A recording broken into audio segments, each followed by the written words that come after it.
Hello everyone, আমি কৃষ্ণা। তোমরা সবাই কেমন আছো? আশা করছি খুব খুব ভালো আছো। আবারও চলে এসেছি একটা নতুন ভিডিও নিয়ে তোমাদের মাঝে। তো চলো শুরু করি নতুন কিছু নতুনভাবে।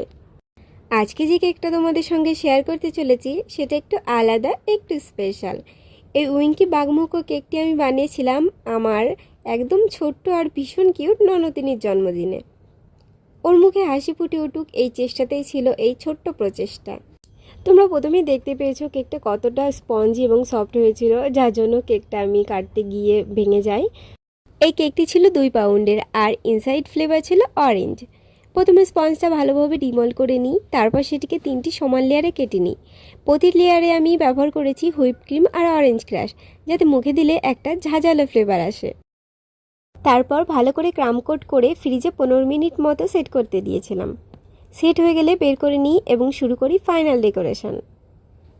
বাঘের মুখটা যাতে একদম নিখুঁত হয় তার জন্য আগে থেকে একটা টুথপিক দিয়ে আমি এঁকে নিয়েছিলাম। তার উপর ভিত্তি করে স্টার নজেল দিয়ে পুরো মুখটা কভার করে নিই। ডিজাইনটা কিন্তু একদমই সিম্পল এবং সহজ, তোমরা কিন্তু চাইলেই ট্রাই করতে পারো। এখানে তোমরা একটা নজেল ইউজ করেই পুরো কেকটা ডেকোরেশন করে ফেলতে পারবে। এখানে আমি বর্ডারগুলো করেছি ব্ল্যাক কালার মিশিয়ে নিউট্রাল জেল দিয়ে, যাতে বাঘের চোখ নাক দাগগুলো স্পষ্ট করে ফুটে ওঠে।